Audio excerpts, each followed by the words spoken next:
Hello everyone, and welcome to my latest Marvel Puzzle Quest new character introduction and analysis video.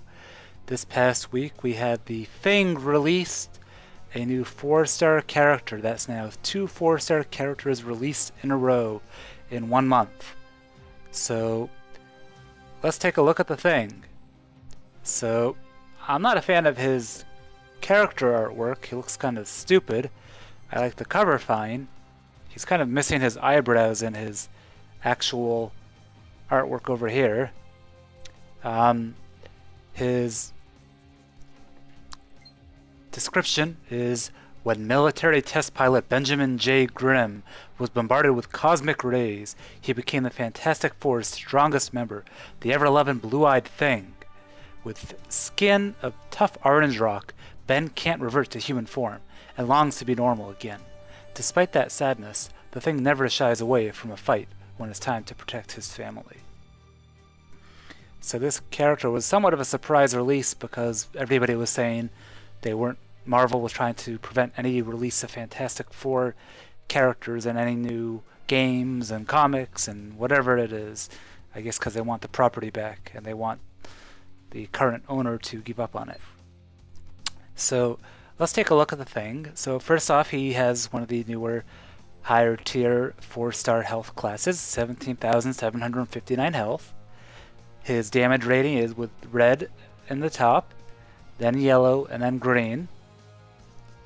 So he's a red, yellow, green character. He is the first red, yellow, and green character amongst the 4 stars, although we had multiple red, yellow, and green characters in the 3 stars, including Patch and Thor,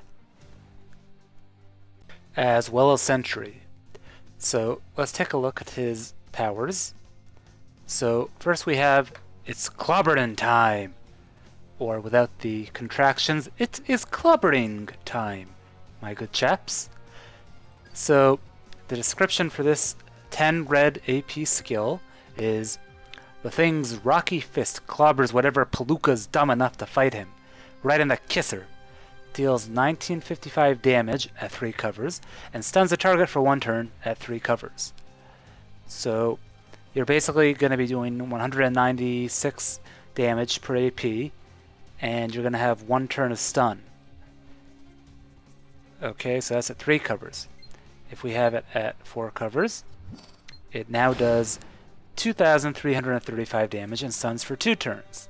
So you're only getting a 380 damage increase, but you're getting an extra stun for 1 more cover. And at 5 covers, you have now a total of 4,888 damage, and you still have that same 2-turn stun. So you're getting an extra 2,553 damage, which means from 3 to 4 covers, your damage per AP goes from 196 to 234, and from 4 to 5 covers, you're getting from 234 to 489 damage per AP. Or basically, you're getting only a 380 damage increase from 3 to 4, but you're getting 2,553 from 4 to 5, or a total of 2,933 from 3 to 5 covers. So I think that basically having him at 3 red, he's going to be doing very little damage, and he's only going to do that 1 turn stun, which is not useful except in like the very end of the match when you're just about to lose if you don't kill that last enemy and you only need 1 more turn to finish him off. So in general, I think 3 covers in red would not be the ideal. In 4 covers, you're not getting any more damage really, but you are getting that 2-turn stun, which does make it somewhat more useful. But again, this is a 10 AP skill, which means you're not going to be getting it off again that quickly, so I still don't think red is that useful at only 4 covers. At 5 covers in red, you're now dealing a decent amount of damage, but it's still not the most damage in the world. But for such a high HP character, it's not horrible. Comparing him to the 630 damage per AP of Hulkbuster, who can also use his move 1 AP sooner, which is a big deal, since that's literally one less match 3 you have to make without the 2-turn stun. So I guess the question is the extra stun worth 120 or whatever it was, extra AP, extra damage per AP? I think generally most people would prefer to use Hulkbuster's Red over the Thing's Red. The stun can be useful at times, but they both have the same amount of health, Hulkbuster and the Thing, so overall his Red is not very impressive. I don't see it being used too often if you're going to have another Red user with you, but it's not horrible either. I'd say it's a mediocre skill, and at 5 covers you would probably use it at least once a match at 10 AP damage.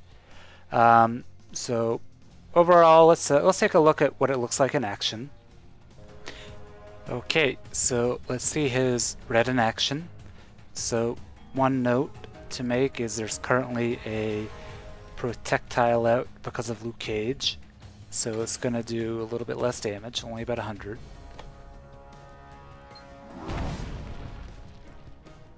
So it's a pretty quick move. It won't delay the game much if you're trying to hop.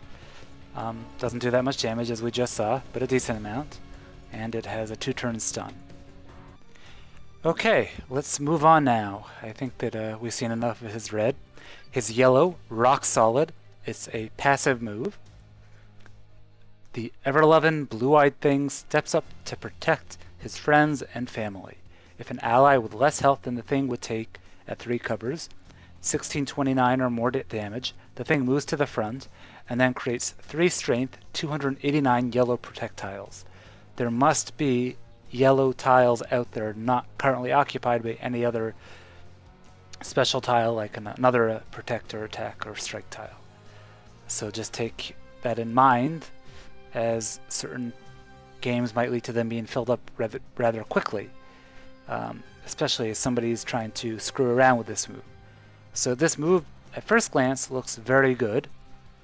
You're having a no-cost defense move, kind of like Luke Cage's, except you have to be attacked first. Now, when you're playing PvP, this is not going to be quite as useful because the other player on defense and when the other player is playing offense against your team with the thing on defense, they're going to do one of two things. They're either going to not attack the thing with anything except large damage in the beginning, or they're going to go straight for the thing, and he's never going to have his passive go off. It does allow for some interesting and annoying team-ups when you're on defense. For example, the Hood can now be used again, because you don't have to worry about somebody rushing to kill him quickly. But still, with the Hood's low health compared to everybody else these days, people can still just kill him with match damage and ignore the rock-solid move, and then go for the thing later. In theory, this should allow him to keep weaker players alive longer, though. But I think that it's not going to be as useful in PvP against a good player. It still might lead to some interesting situations, but overall in PvP I don't see it being super useful.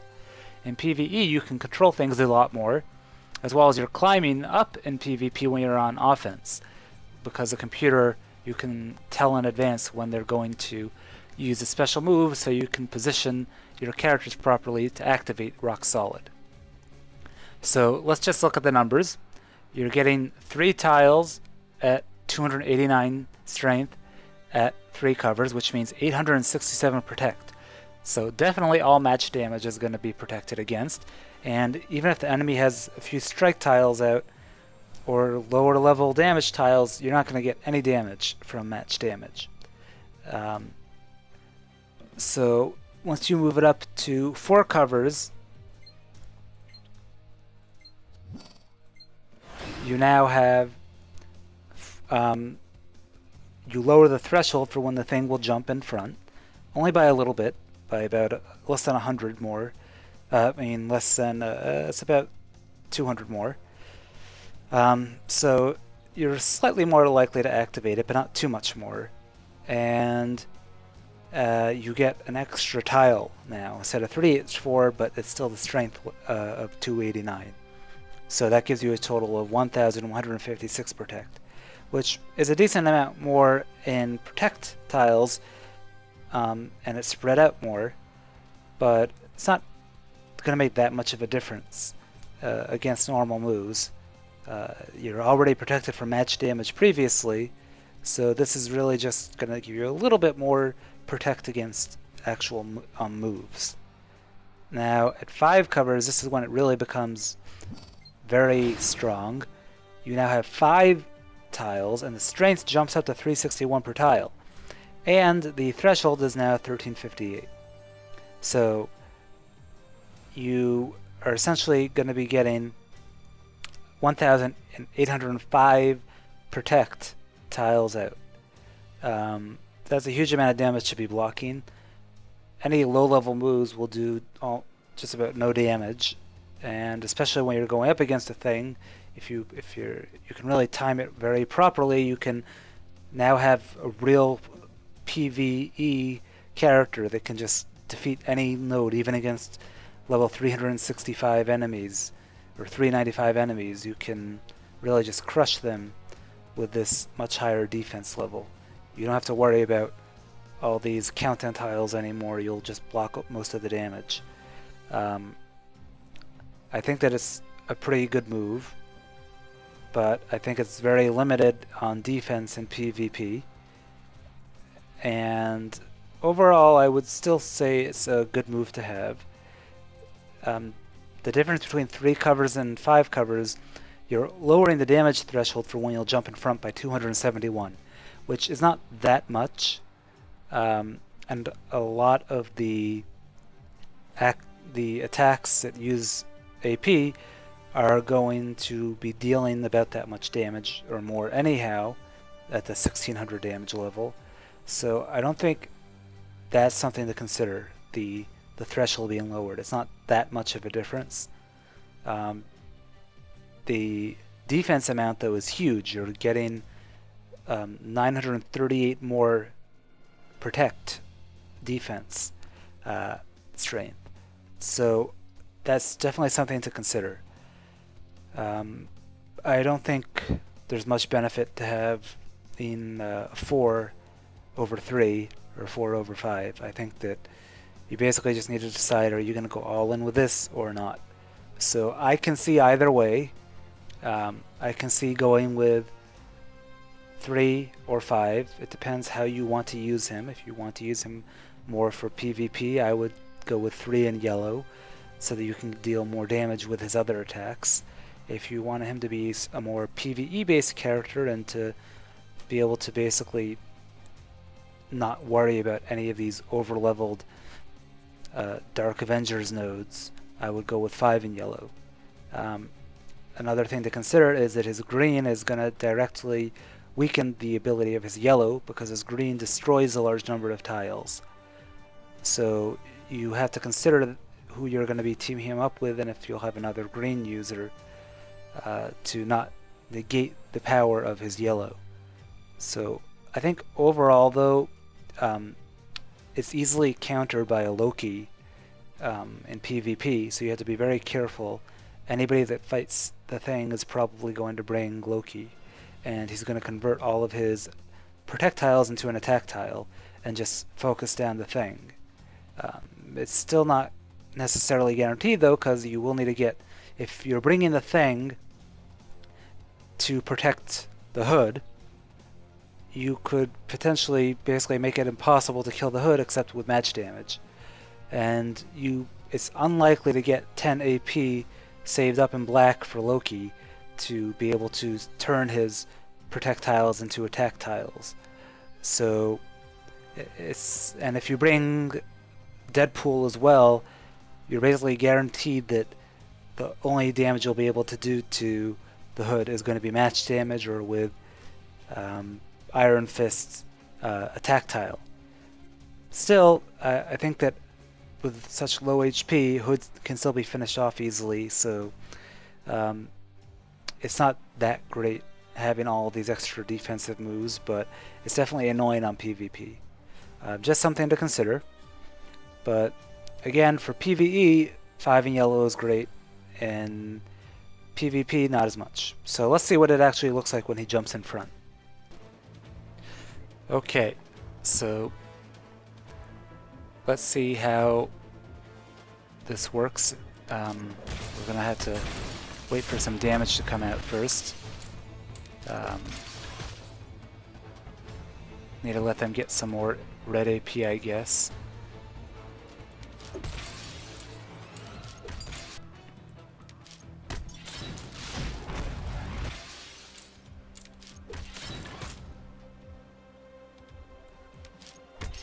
Almost there. Okay, let's see. Ah, didn't even matter. See, there's lower damage moves like the Punisher's Retribution, which it doesn't matter what you do. No matter how low the threshold is, it still wouldn't have activated.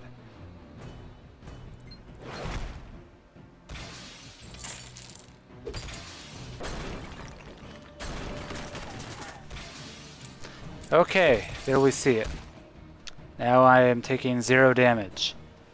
I got these 5 tiles that turned already existing yellow tiles on the board into protect tiles. Note that there's 0 yellow tiles left, so if somebody were to, for example, have Loki on their team, do this, and then steal all these tiles and attack me again, I could not turn around and recreate another 5 protect tiles. There would be no place to put them. So that's something to consider when analyzing his build. And lastly, his last skill, his green, Yancy Street Special. It's a 12 AP move for green. The thing wallops his target so hard they go crashing through the battlefield, deals 2,118 damage at 3 covers, and destroys 13 tiles in a diamond-shaped pattern on the game board. Destroyed tiles do not deal damage or generate AP. And what you're getting with an additional cover is only going to be more damage. You're not destroying any extra tiles, but your damage per AP goes up from 176 damage per AP to 273. Or you're going from 2,118 damage, 3,276 damage. At 5 covers, you're going to be going up to 6,100 damage and 16 tiles, put in a 4x4 block on the game board. So you're essentially going up to 508 damage per AP as well as 16 tiles. So a couple things to consider about this move. First off, the damage per AP is very, very low at 3 covers. And you're going to be risking destroying his yellow protect tiles if you use this move, which means having yellow at 5 and green at 5 at the same time makes little sense. You're only destroying 3 more tiles at 5 covers, and in fact, it could be argued that destroying tiles in a 4x4 block is actually less useful and less likely to cause a cascade than destroying in a diamond shape. Just because of the nature of the tiles, usually if you have tiles that are all going to be dropping from the same general area they were before, in a 4x4 block, it's just basically moving down from 4 rows up to 4 rows down. It's not as likely to cause matches because you're going to have the tiles that are above it and that four tiles above it in that same general area, and they would have already made a match if they would make a match below just about. Diamond shape is more conducive to cascading. So I think that overall I would have 5 in green if you're going to be using his green ever, just because the damage difference, we're talking huge damage difference. We're talking 4,000 more damage between 3 and 5 covers. You're getting double the damage from 4 to 5 covers. So I think that while your cascades are not going to improve that much by going from 4 to 5 covers, the damage amount is just much larger.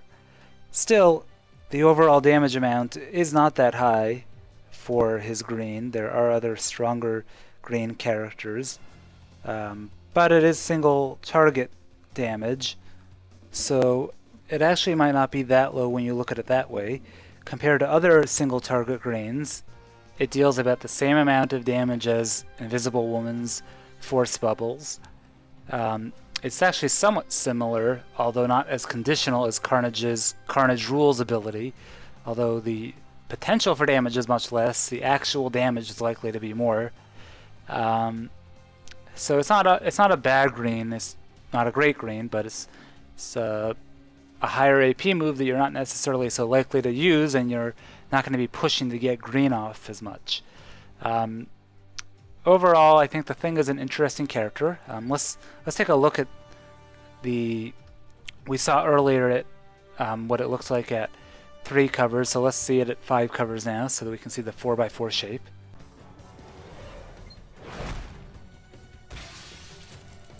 So it was all in one area. It did cause a small cascade, but not a huge one. So overall, I think it's an okay skill. So looking at the Thing alone, I think 5 in red is going to be always, no matter what you use him for, you're always going to want 5 in red, because his red's just useless otherwise. Unless you plan on never using his red. His yellow, I could see having 3 in yellow or 5 in yellow and switching that around with green. I don't think either one has any benefit of having 4 covers. So I think you really need to figure out how you want to use the Thing and who you want to use him with. But I would probably say I would want to go with 5 in red, 3 in yellow, and 5 in green. But I could definitely see it being a perfectly acceptable to have 5 in yellow and 3 in green. Again, it really depends on what you think you're going to be using him for and who you're going to be using him with. I would say he is a mediocre character. He's not bad by any means, and he has a lot of potential for helping you beat a lot of the tougher PvE nodes, but I don't see him as being used too often in PvP because it's too easy to counter his best move, which is his yellow. And his red and green are nothing really special. He's got a good amount of HP, and I would definitely avoid him if I'm trying to hop when I'm at 900 points. I think that's something to consider. He is somewhat of a deterrent, but I don't think I would. And if I saw him with a hood and with a Deadpool, I would almost definitely avoid him. So I think he is a deterrent for sure, whether it's 3 yellow or 5 yellow. I don't think he's a great character like some of our other recent ones like Hulkbuster, but he's a decent character. And he's definitely worth fighting for if you see him in a 1,000 point reward for PvP. So let's look at the different teams that the Thing would be good on. So the colors that we're missing are purple, black, and blue. So I can think off the top of my head of 2 different teams that I would set him up with. If you want to be super annoying in PvP at least, I would put out Deadpool and the Hood on this team. And my reasoning is you're getting the life of the party with Deadpool, so that when the Thing is no longer going to have higher HP than, say, the Hood, then Deadpool will jump in front. So you're only going to be able to do match damage basically on the Hood until he's dead. Which again, he doesn't have that much health, so it's not that big of a deal, but it's still a very big annoyance for people at the higher levels that are trying to hop.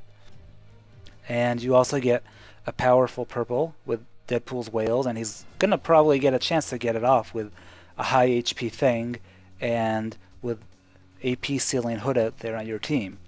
You also have Deadpool's Red, which is almost as much damage but without the stun as it's Clobberin Time, or you can just go with the stun and use this Clobberin Time.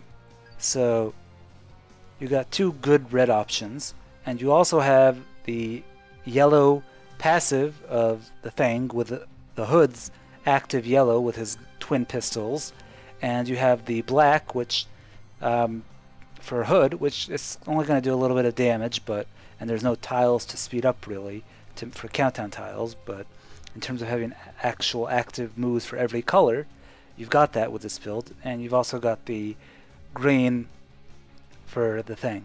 So that's one possible team.